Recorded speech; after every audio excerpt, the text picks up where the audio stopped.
কে কে ওখানে?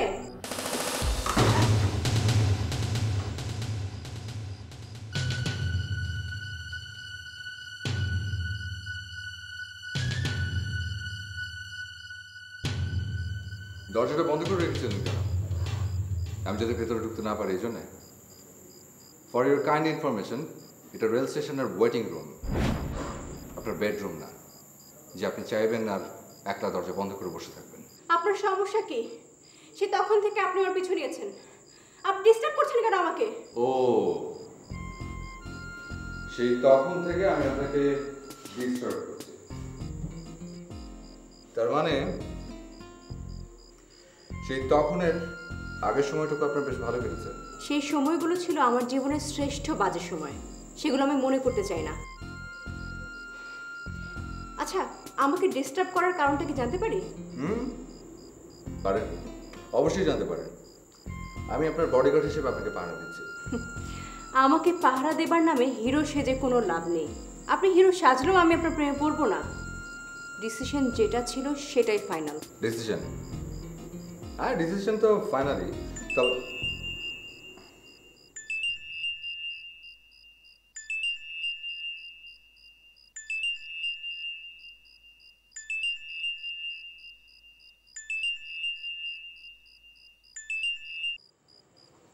হ্যালো। জি জি, আমি আপনার কথা মতোই সব কিছু করছি। না, ভয়ের কিছু নেই, আমি আশেপাশেই আছি। না না, পালাতে পারবে না।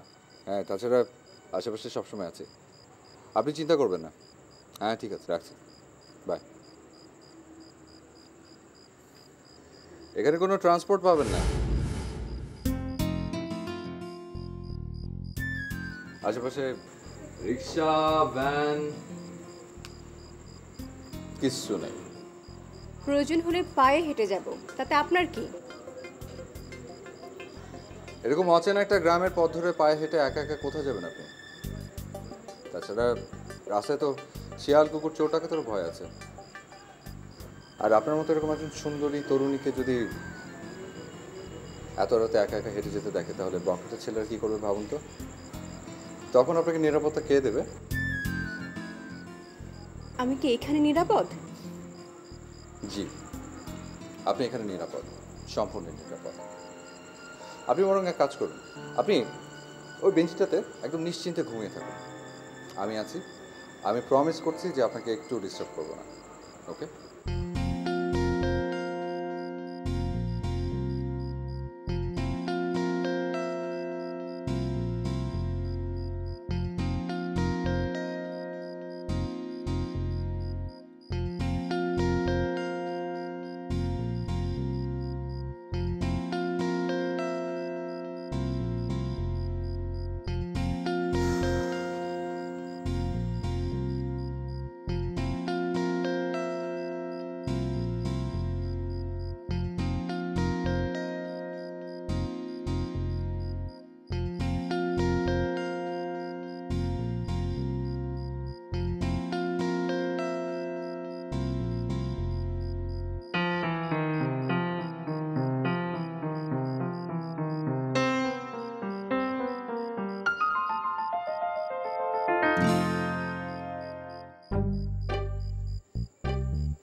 এই বাড়িতে তুমি ঢুকতে পারবে না,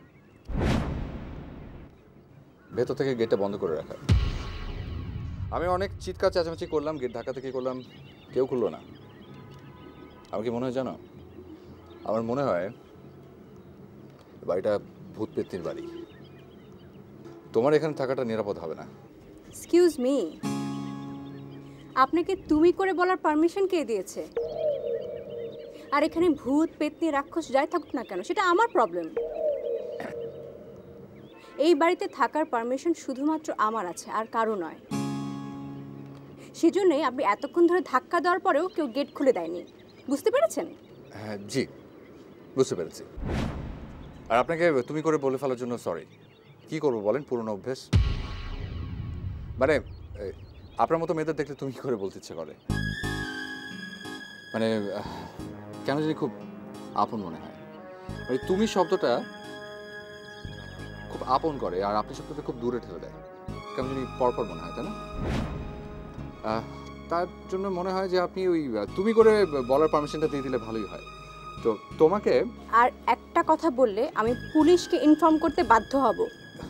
ওরে বাবা, সরি সরি সরি, আমি চাই না যে আমার আর তোমার মানে আপনার আর আমার ব্যাপারটা তৃতীয় কেউ জানুক।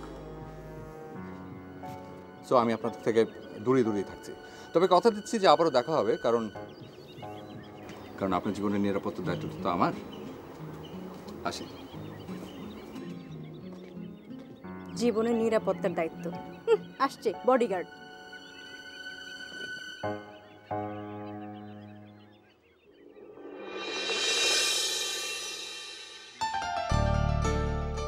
ফাজিল একটা।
হ্যালো, জি আমি পৌঁছে গেছি।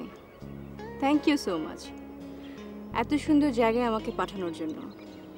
জায়গাটা বেশ সুন্দর, একদম নিরিবিলি, নিজেকে লুকিয়ে রাখার জন্য একদম পারফেক্ট।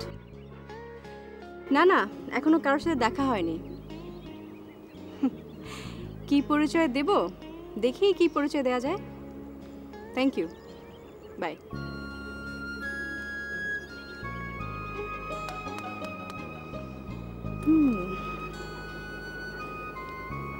জায়গাটা পছন্দই হয়েছে।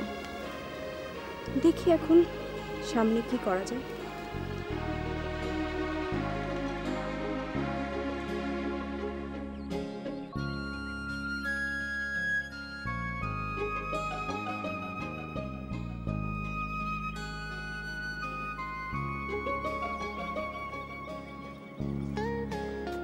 এক্সকিউজ মি, এখানে যে বসে বসে টাকার হিসাব করছেন, ওদিকে তো বাড়ির মেইন গেট খোলা, খেয়াল আছে? যে কোনো সময় ডাকাত এসে তো ডাকাতি করে যেতে পারে। যখন পুলিশ এসে ধরে নিয়ে যাবে তখন জেলখানায় বসে শাস্তির পরিমাণ হিসাব করতে হবে। কি ব্যাপার, ফ্রিজ হয়ে গেলেন কেন? আপনার নাম কি? আব্দুল বাতেন।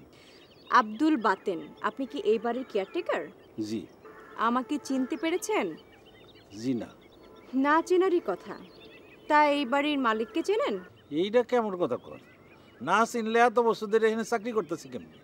ভালোই তো প্যাচ মেরে কথা বলতে জানেন। এই বাড়িতে কত বছর ধরে আছেন? তা প্রায় 30-32 বছর তো হইব। তাহলে তো নিজের বলে বাড়িটা দখল করে নিতে পারেন। সি সি সি, আপনি এটা কি কথা বলেন? মালিক আমারে যথেষ্ট বিশ্বাস করে। আচ্ছা, আপনার পরিচয়টা কি জানতে পারি? তার আগে বলুন আপনার মালিকের নাম কি? আমার মালিকের নাম হচ্ছে আজহারুল হক চৌধুরী। ওনার ছেলে মেয়ে কজন? ওনার এক মেয়ে বিদেশ থাকে। আপনি কিন্তু আপনার পরিচয়টা বলতেছেন না। আমি আপনার মালিকের মানে আজহারুল হক চৌধুরীর। ও, বুঝতে পারছি।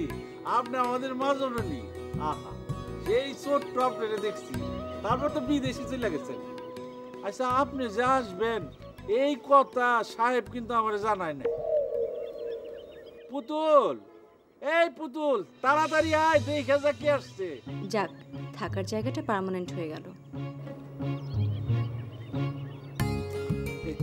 মাজননী, এটা আমার মেয়ে পুতুল। এই শোন, এই মাজননী সব নিয়ে ভিতরে যা। আপনি ভিতরে যা আরাম করেন, আমি আপনার খাওয়ান দাওয়ানোর ব্যবস্থা করতেছি। তাড়াতাড়ি আয়। পুতুল, অনেক সুন্দর নাম। আমি অহনা। আসসালামু আলাইকুম। ওয়ালাইকুম সালাম। হ্যান্ডশেক করো। আপা, বেয়াদবি নেবেন না। আপনার গায়ে হাত দেওয়ার সাহস আমার নেই। তাছাড়া আপনি বড় সাহেবের মেয়ে। বড় সাহেব জানলে খুব রাগ করবেন। তুমি তোমার সাহেবকে খুব ভয় পাও না? জি আপা, উনি পাগলের ডাক্তার তো, ওনারে আমার নিজেরও পাগল মনে হয়। আপা, ভুল হয়ে গেছে, মাফ করে দেন। আপনার কাছে বলাটা আমার উচিত হয় নাই। তাতে কি হয়েছে? উনি তো আমার কেউ না। মানে? মানে মানে ভেবে নাও উনি আমার কেউ না, তাহলে তো কোনো ভয় নেই। এখন তো হ্যান্ডশেক করতে পারো। জি আপা।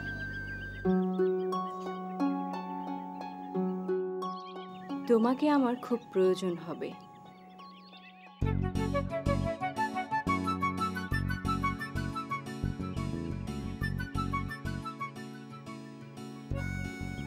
সরি।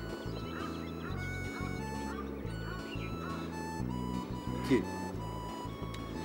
মন খারাপ হয়েছে খুব? রাগ হচ্ছে ভীষণ আমার উপর, তাই না?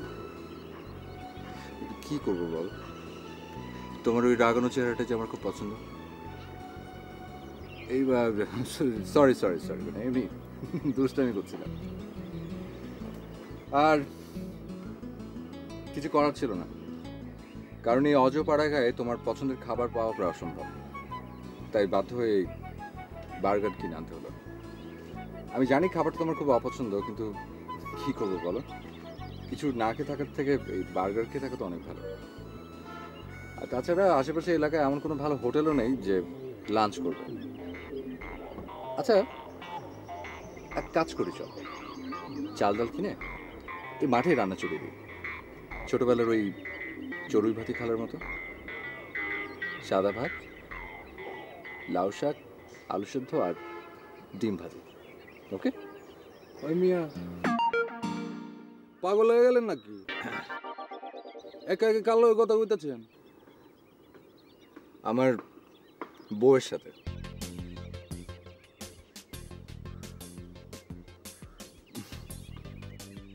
ফাইজলামি করুন মিয়া, আমি তো কাউরে দেখতাছি না, আপনার বউ পাইছেন কই? আরে কল্পনায় বানানো বউ রে ভাই, কাউকে না কাউকে কোনো একদিন তো বিয়ে করবো না, এই জন্য প্র্যাকটিস করছিলাম। মাথার তার তোর কি সব সিরা গেছে? একেবারে ধইরা থানায় লয়ে যামু, সব তার ঠিক করে এলাম মিয়া। হাসতেছেন কেন? মিয়া হাসতেছেন কেন? এই গ্রামে পাগল ছাগলের কোনো জায়গা নাই মিয়া, সব ফোটেন ফোটেন কইতাছি এই গ্রামেতে, তাহলে গেলাম খবর আছে। আচ্ছা সরি ভাই, সরি। অত পদের পাগল দেখলাম এই দুনিয়ায়।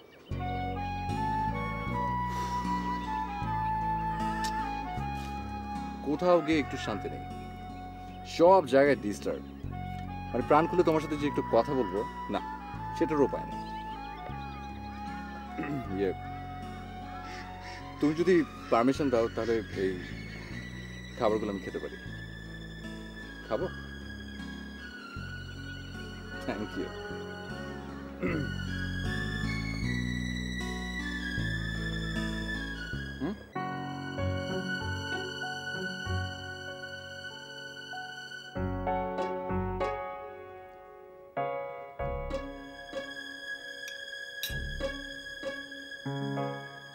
তোমাদের এখানে কে কে থাকে? মতি নামে একজন কাজের লোক আছে, সে বাড়ির সব দেখাশোনা করে। আর রান্না বান্নার জন্য আছে পুটির আম্মা, কিন্তু আমার আব্বা আবার তার হাতের রান্না পছন্দ করে না, তাই আমি সব কিছু রান্না বান্না করি। পড়াশোনা করছো? জি না আব্বা। কেন পড়াশোনা করছো না কেন? কোন পর্যন্ত পড়েছো তুমি? এইচএসসি পর্যন্ত। তারপর আর পড়নি কেন? এসএসসি রেজাল্ট কি? 4.46। 4.46, ভালো রেজাল্ট তো। তাহলে পড়লে না কেন? আজব, চুপ করে আছো কেন? বুঝেছি, নিশ্চয়ই তোমার বাবা তোমাকে আর পড়তে দেয়নি। গ্রামের মেয়েদের যা হয়। তুমি কোনো টেনশন করো না, তোমার বাবাকে বলে তোমার পড়াশোনার ব্যবস্থা আমি নিচ্ছি।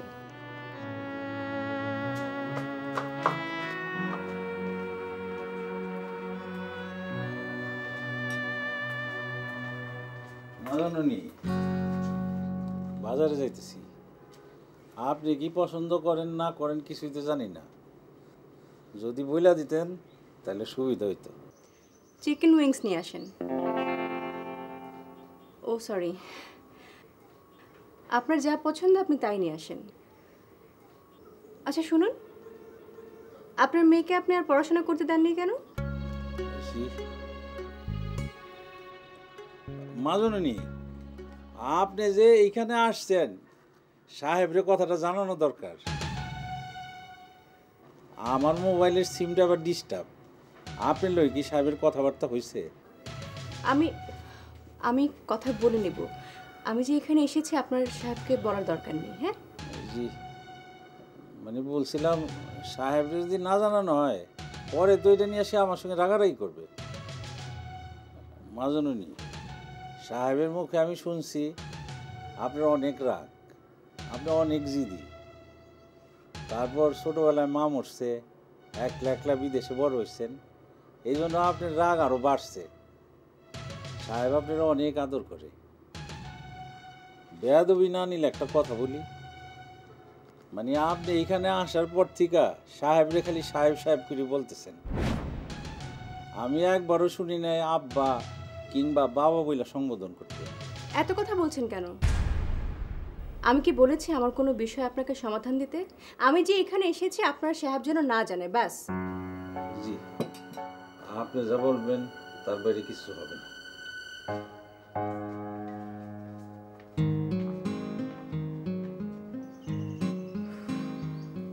প্রায় তো ধরা পড়ে গিয়েছিলাম।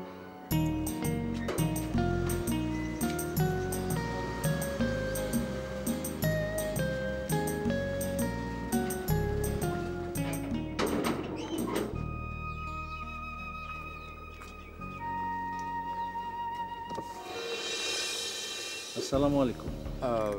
ওয়ালাইকুম আসসালাম। ভাই আমি আসলে ঢাকা থেকে এসেছি, ওই যাচ্ছিলাম আপনার ওই জামালপুর। তো হঠাৎ একটা প্রবলেম হয়ে যাওয়ার কারণে ওই জামালপুর যেতে পারছি না। আবার ঢাকায় যে ফিরে যাব সেটাও সম্ভব হচ্ছে না। তো আপনাদের এলাকাতে মনে হয় এমন কোনো হোটেলও নেই যে থাকবো, তাই ভাবলাম যে আপনাদের এই বাড়িটাতে কয়েকদিন থেকে যাই। এইটা আপনি কি কইতেছেন? আপনি থাকতে চাইলেই তো থাকতে পারবেন না। কেন থাকতে পারবো না কেন? আপনার দেখে তো মনে হইতেছে না যে এই সহজ কথাটা আপনি বুঝতে পারতেছেন না। এই বাড়িটা তো আপনি নিজের না। এই বাড়িটা যদি আমার হতো তাহলে এতক্ষণ আপনি 3-3বার সালাম দিয়ে ফেলতেন। তা যখন দেয়নি তার মানে বোঝাই যাচ্ছে এই বাড়িটা আমার না। আরে এইটা যদি বোঝেন তাহলে আমার এই সহজ কথাটা বুঝতে পারতেছেন না কেন? একজন অপরিচিত মানুষ কারোর বাড়িতে এসে থাকতে চাইলে তারে থাকতে দেওয়া যায়? আরে আপনি তো চোর ডাকাইতে হইতে পারেন। একজন চোর বা ডাকাত যে চুরি করার জন্য গাড়ি নিয়ে হাজির হয় জীবনের প্রথম শুনলাম। শুনুন, আপনি আমাকে বিশ্বাস করতে পারেন, আমি আপনার কোনো ক্ষতি করব না। আমি শুধু এই বাড়িতে কটা দিন থাকবো, আপনার সহায় সম্পত্তির কোনো কিছুর ক্ষতি করব না। আরে এটা কি নোংরখানা যে আপনি খাওয়ান চাইলেন আর আমি দিয়ে দিলাম? আরে ভাই, আপনি তো রীতিমতো উত্তেজিত হয়ে যাচ্ছেন ভাই। আপনি শুধু আমাকে থাকার পারমিশনটা দেন। আমি বললাম তো আপনার বাড়ির কোনো ক্ষতি আমি করবো না। আর আপনি যদি পারমিশন না দেন তাহলে অবশ্য কোনো কিছু করার নেই, কারণ এই বাড়িটাতে আমার থাকতেই হবে। ভেজাল করেন না তো ভাই, খুব সমস্যার মধ্যে আছি। হুট করে সাহেবের মাই আইসা হাজির, তার খেয়াল মধ্যে ছুটাছুটি করতেছি। আপনার বিদায় করে দিয়া আমার আবার বাজার যাইতে হবে। ও, আর সকালে আপনার সাহেবের মেয়ে এসছে বুঝি? আপনি একদম ঠিকঠাক বলছেন তো? আপনি কি আমার বিয়ে লাগেন যে আপনার লোক আমি ইয়ার কি করব? আজ সকালে যিনি এসছেন উনি যদি আপনার সাহেবের মেয়ে হয় তাহলে মনে করেন যে এখানে ওর থাকাটা একেবারে কনফার্ম হয়ে গেছে। আপনি বরং এক কাজ করেন, আপনি কি ওনাকে বলেন যে আবিদ নামে একজন সাহেব এসেছেন, উনি এই বাড়িতে কটা দিন থাকতে চান, উনি আমাকে খুব ভালো করে জানেন। কি মুশকিল। মতি, মতি, এদিকে আয়। আমি ভিতরে যাইতাছি, না আসা পর্যন্ত এখানে খাড়া থাকবি। উনি যে কোনো অবস্থায় ভিতরে না ঢুকতে পারে।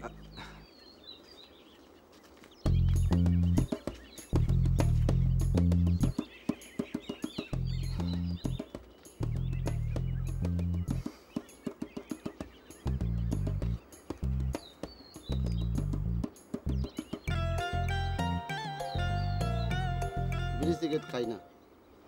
ও, তাহলে তো আমারও খাওয়া যাবে না, জি।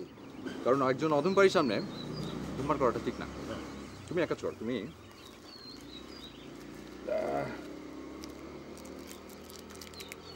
চুইংগম খাও।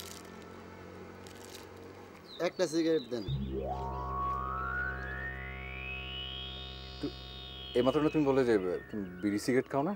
বিদেশি সিগারেট তো যত্ন করে রেখে দিতাম।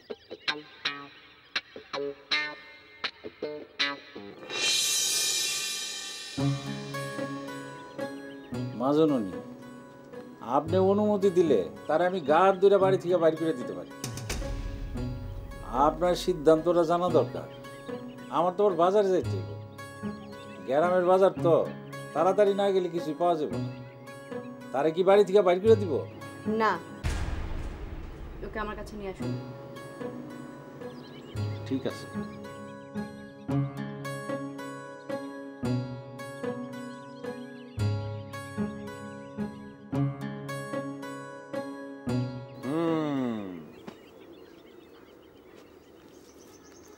তার মানে ওই ভদ্রলোকের মৃত্যুর পর তার সমস্ত স্থাবর অস্থাবর সম্পত্তির মালিক হবে মেয়ে আর মেয়ের জামাই। এটা তো একেবারে ওই 0 থেকে 100 উঠে যাওয়া। স্যার, মামুনি আপনার ভিতরে যেতে বলছে। থ্যাঙ্কস। মতি, জি, তুই গেটটা বন্ধ কইরা সারি নিয়ে ভিতরে যা। আচ্ছা স্যার।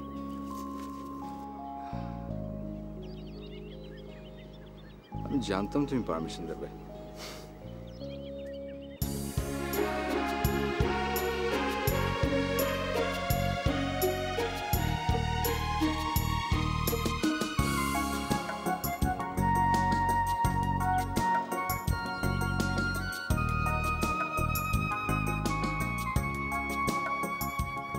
বলেছিলাম না আবারও দেখা হবে। তুমি আমার পিছু ছাড়ছো না কেন? তুমি চাইছো না বলে? মানে মানে তুমি মুখে মুখে যতই বলো না কেন যে আমি তোমার থেকে দূরে থাকি, কিন্তু মনে মনে ঠিক চাইছো আমি যেন তোমার আশেপাশেই থাকি। কি মিথ্যে বলছি? একবার আমার চোখের দিকে তাকিয়ে বলো তুমি মিথ্যে বলছি কিনা। পারবে? পারবে না, কারণ আমি জানি তুমি এখনো আমাকে ভালোবাসো।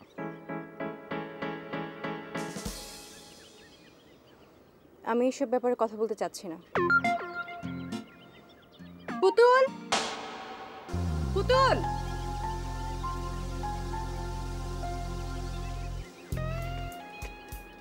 ওনার থাকার ব্যবস্থা করো। অনেক ধন্যবাদ আপনাকে, আপনার দয়া এই বাড়িতে আমার থাকার ব্যবস্থা হলো। এখন একটু দয়া করে পারমিশনটা দেন যাতে গাড়িটা এনে রাখতে পারি। গাড়ি? জি গাড়ি, আমার গাড়ি, যেটা এখন গেটের সামনে। আপনি ভুল করছেন, কাল রাতে আমি আর আপনি ট্রেনে করে এসেছি। জি না, আপনি ভুল বলছেন। আমরা দুজনে গাড়ি করে এসেছি, তারপর আপনি আমার উপর রাগ করে গাড়ি থেকে নেমে সোজা রেল স্টেশনের ওয়েটিং রুমে গিয়ে বসেছিলেন। কেন মিথ্যে বলছেন? মিথ্যে বলছি মানে? আমি মিথ্যে বলবো? ইয়ে মানে আচ্ছা, এখানে খাওয়ার কিছু আছে? খেতে পেয়েছে, সকাল থেকে তেমন কিছু খাওয়া হয়নি। পুতুল, তুমি ওনার খাওয়ার ব্যবস্থা করো। আচ্ছা।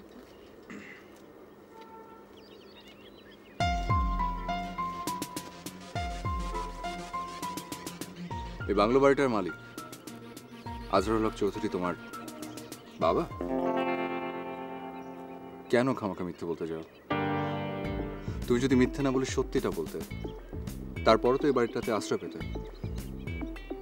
এখন যদি জানাজানি হয়ে যায় তুমি মিথ্যে বলেছো, কি হবে? পুলিশ এসে অ্যারেস্ট করে নিয়ে যাবে, আর পরের দিন পেপারে নিউজ আসবে যে সম্পত্তির লোভে মিথ্যে পরিচয় দিয়ে একটি সংঘবদ্ধ চক্রের নেত্রী গ্রেফতার। কি খুব টেনশন হচ্ছে? টেনশন করো না, এখান থেকে আমি তোমাকে সেভ করব।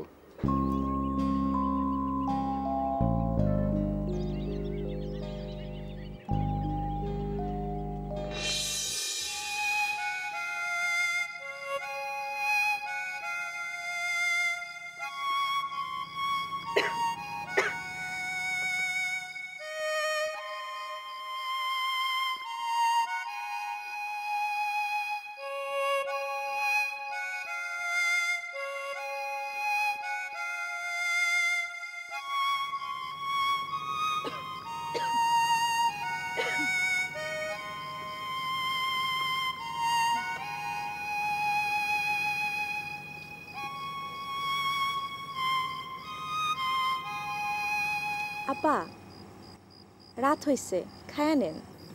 আবিদ আসুক, তারপর একসাথে খাবো। আপনি কার কথা বলতেছেন? আবিদ আমার ওই যে ওই ছেলেটা আজকে সকালে থাকতে দিলাম না।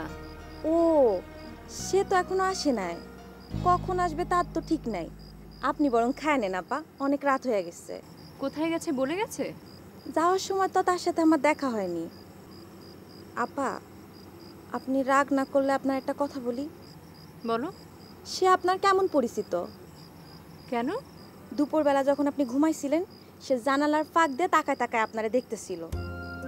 লোকটারে কিন্তু আমার বেশি সুবিধার মনে হয় নাই। সে কি আপনার বিশেষ কোনো বন্ধু? বসো। আপা, উনি যদি আপনার বিশেষ কোনো বন্ধু না হয়, তাহলে সে কিন্তু বড়ই অন্যায় করছে। আপা চলেন, খাইতে চলেন।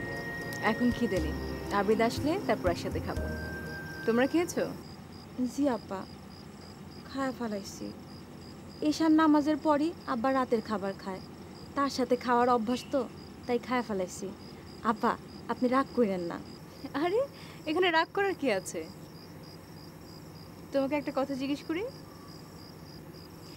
সকালবেলা আমি যখন তোমাকে পড়াশোনার কথা জিজ্ঞেস করছিলাম, তোমার মনটা খারাপ হয়ে গিয়েছিল। তারপর তোমার বাবাকে যখন তোমার পড়াশোনা নিয়ে জিজ্ঞেস করলাম, উনিও কথা এড়িয়ে গেল। পড়াশোনার দিকে তো তোমার বেশ আগ্রহ আছে, ব্যাপারটা কি বলো তো? এসএসসি পাশ করার পর আমার বিয়ে হয়ে যায়। তারপর আমার শ্বশুর শাশুড়ি কেউ চায় না আমি লেখাপড়া করি, এমনকি আমার স্বামীও চায় না আমি পড়াশোনা করি। খুবই অন্যায়। আচ্ছা তোমার হাজবেন্ড কোথায়? তাকে বলো আমার সাথে দেখা করতে, আমি তাকে বোঝাবো। পুতুল, আপা আমাদের তালাক হইয়া গেছে। কেন? আমি যে কোনোদিন মা হইতে পারবো না। আমার স্বামীর খুব ইচ্ছা ছিল একটা সন্তানের, পুত্র সন্তান, কিন্তু আল্লাহ আমার সেই ক্ষমতা দেয় নাই।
আপনার ডায়ালকৃত নাম্বারটি এখন বন্ধ আছে।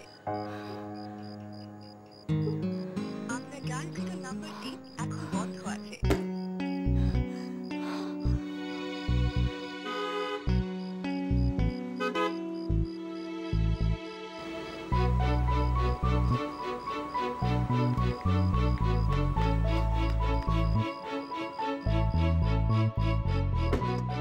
কি হচ্ছে? কি হচ্ছে অনা? অনা কি হয়েছে? তো তোমার কি শ্বাসকষ্ট বেড়েছে আবার? অনা আবার কি হলো? তুমি ঠিক আছো তো?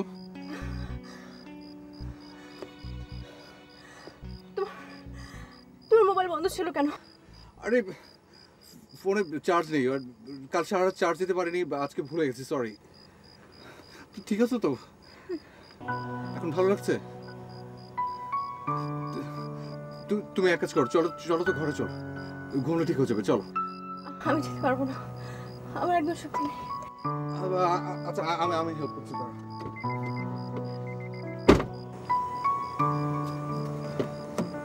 দেখি, আসো। আস্তে আস্তে আস্তে, এটা আমাকে দাও।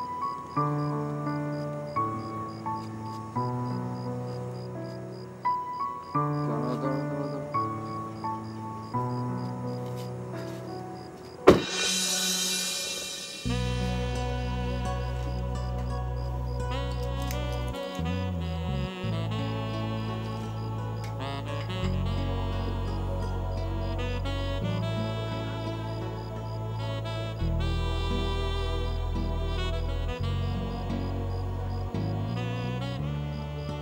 আই এম সরি, এই কদিন তোমার সাথে অনেক খারাপ ব্যবহার করেছি।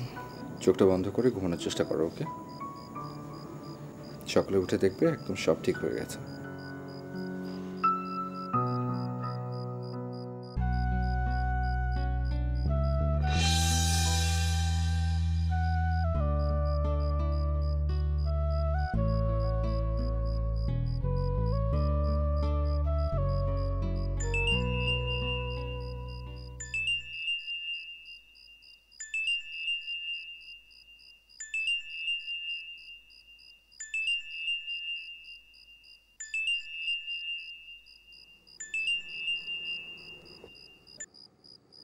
হ্যালো হ্যালো, জি সালাম আলাইকুম। জি আবিদ বলছি। জি আছি। না না, আগের চাইতে একটু বেটার। হ্যাঁ, ওই কিছুক্ষণ আগে শ্বাসকষ্টটা আবার বেড়েছিল। তো কেন হলো তো কিছু বুঝতে পারছি না, কারণ ওটা তো প্রায় ভালোই হয়ে গেছিল। না না না না না, ও যেভাবে বলছে সেভাবে চলছে। জি, আপনি আসবেন প্লিজ প্লিজ। জি, thank you very much, thank you. হ্যাঁ, তাহলে দেখা হচ্ছে। ওকে, সালাম।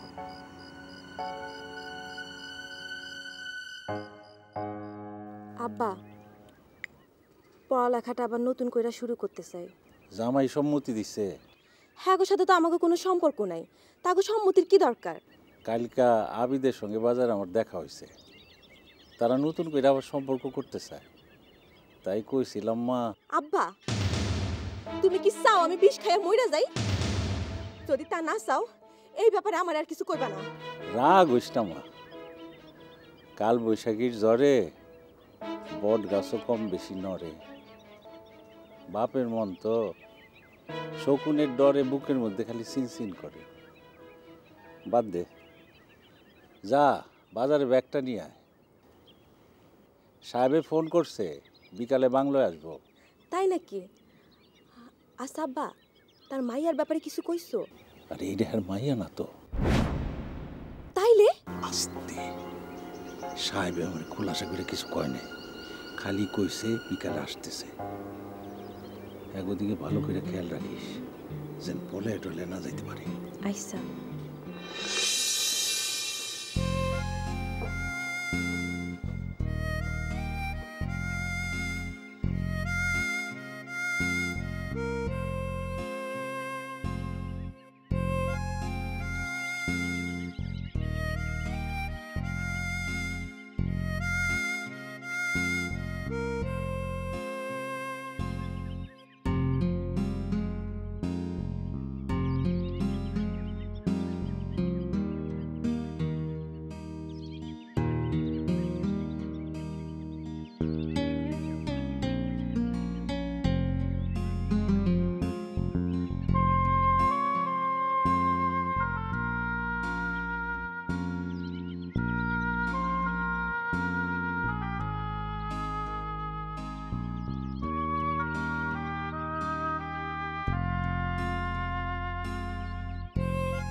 তারপরে কি দেখছো?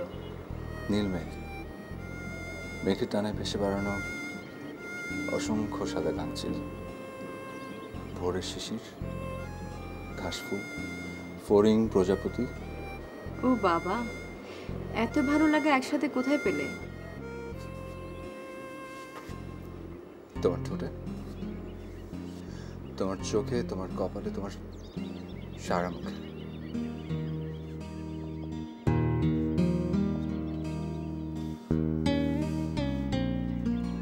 এই পৃথিবীর সমস্ত সুন্দর এতদিন ঘুমিয়েছিল, আজ হঠাৎ করে ঘুমিয়ে গেছে।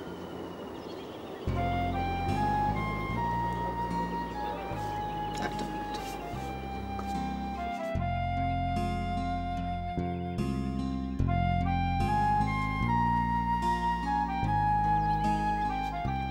এই সকাল সকাল আমাকে সারপ্রাইজ দেওয়ার জন্য তোমার পুরস্কার। কিন্তু আমাকে তো তোমার পাশে এভাবে মানাচ্ছে না। আরেকটা মিনিট দাঁড়াও।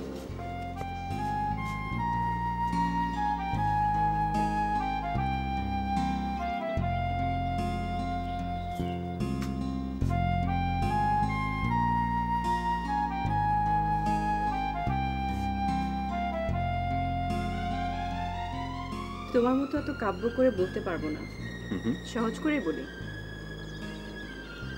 তোমাকে অনেক সুন্দর লাগছে। Thanks.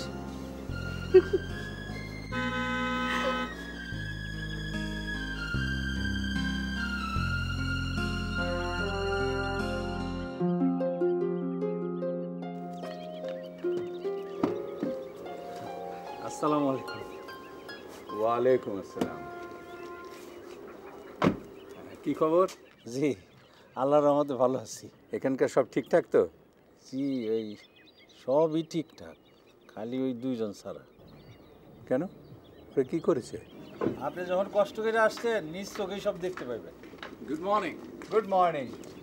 Thanks for coming. Happy marriage anniversary. Thank you. Thank you. বিবাহ বার্ষিকী শুভ হোক। দোয়া করবেন।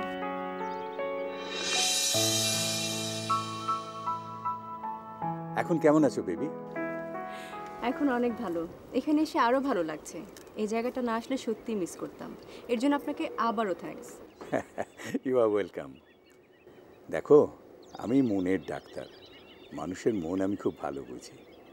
তোমাদের যে সমস্যাটা হয়েছিল সেটা খুব একটা গুরুত্বপূর্ণ কিছু নয়, একটা ভুল বোঝাবুঝি মাত্র। সংসার করতে গেলে এরকম ভুল বোঝাবুঝি হয়। এটাকে এত গুরুত্ব না দিয়ে একটু মানিয়ে চললে দেখবে জীবনটা কত সুন্দর। মানে একে অপরকে একটু স্পেস দিতে হয় আর কি। এই যে দেখো, আমি তোমাদের মাঝে যে একটা দূরত্বের সৃষ্টি করলাম এতদিনে, এর ফলে তোমাদের মাঝে একটা আকাঙ্ক্ষা এলো একে অপরের কাছে আসার, আর তার ফলেই তোমাদের সমস্যাটার সমাধান হয়ে গেল।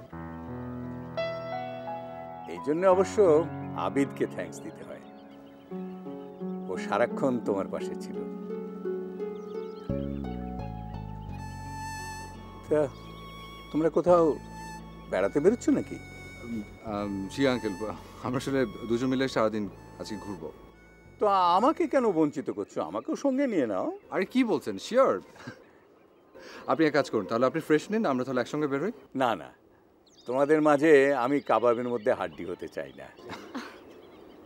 ঠিক আছে, তোমরা ঘুরে এসো, তাড়াতাড়ি আসবে কিন্তু। আমরা একসাথে খাবো। বাতেন জি, আজ এই বাড়িতে একটা উৎসব হবে, ক্যাম্প ফায়ার, বুঝলে? একটা আস্ত খাসি রোস্ট করা চাই। হ্যাঁ? ওরে বাবা, মামনির জন্যে একটা সুখবর আছে। কি সুখবর? তুমি মা হতে চলেছ। Best of lakh.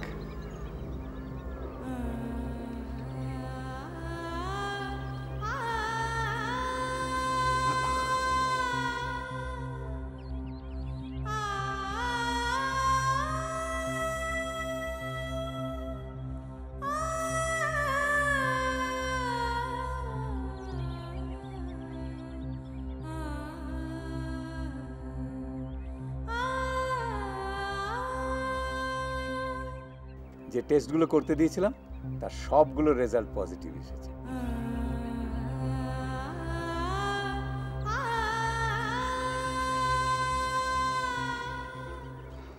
Thank you doctor. আচ্ছা ঠিক আছে, এখন তোমরা বেড়াতে যাও, কিন্তু একেবারে লাফালাফি করবে না। এই সময় মেয়েদের একটু সাবধানে থাকতে হয়। আসি ডক্টর।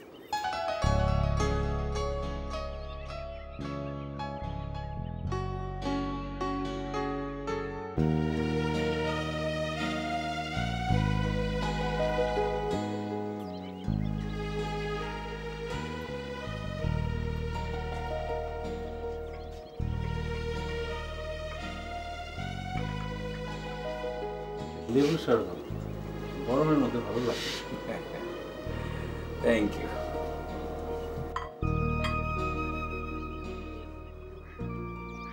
গুড। সাহেব, আমি আসলে বুঝতে পারি না, তারা সেই একটার পর একটা মিথ্যা, তারপরে যেই সব ঘটনা ঘটাইতেছিল, বাধ্যই আমি আপনাকে জানাইছি। না না, তুমি ঠিকই করেছো। আমারই উচিত ছিল তোমাকে বিষয়টা আগের থেকে জানানো। আসলে ওরা দুজনে আমার পেশেন্ট। আবিদ আমার বন্ধুর ছেলে, আর সেজন্যেই আমি ওদের কেসটা একটু এক্সট্রা গুরুত্ব দিয়ে দেখছিলাম। অহনা যখন জানতে পারে যে ও মা হতে পারবে না, তখন থেকেই ও একটা ডিপ্রেশনে ভুগতে থাকে, আর ধীরে ধীরে সেই ডিপ্রেশন মানসিক রোগের দিকে টান নিতে থাকে। আমি সেটা বুঝতে পেরে একটু অন্য ধরনের ট্রিটমেন্ট দিতে শুরু করি ওদের। আমি ওদের দুজনকে একে অপরের থেকে দূরে সরিয়ে দিই, যাতে ওরা কাছে আসার তাগিদ অনুভব করে। থ্যাংক গড আমি আমার এক্সপেরিমেন্টে সাকসেসফুল হয়েছি, কিন্তু তোমার মেয়ের ব্যাপারে আমি সাকসেসফুল হতে পারলাম না। মেয়েটার ডিভোর্স হয়ে গেল।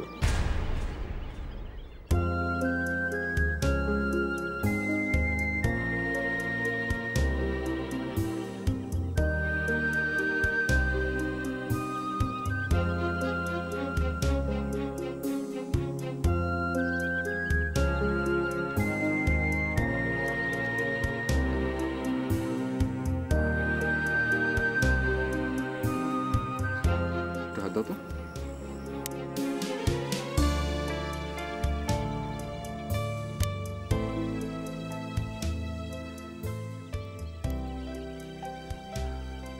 রে কেক, এই কেক আনতে আমি শহরে গিয়েছিলাম। ভেবেছিলাম তোমাকে রাতে উইশ করবো, কিন্তু তুমি অসুস্থ হয়ে গেলে, আর হলো না। সরি, আমি তোমাকে অনেক কষ্ট দিয়েছি। প্রমিস আমি আর কখনো এরকম করব না। আমি নিজেও জানি না আমি কেন এমন করি। যখন ভাবতাম আমি মা হতে পারবো না, আমি পাগল হয়ে যেতাম। অহনা, প্লিজ বাদ দাও তো। তার চেয়ে বরং চলো আমরা এই ডাবল খুশিটাকে সেলিব্রেট করি, ওকে? এখানে চলো সবাই মিলে গিয়ে কেক কাটি। আমি এই খুশি কারোর সঙ্গে শেয়ার করতে চাই না। No way. Happy anniversary. Thank you.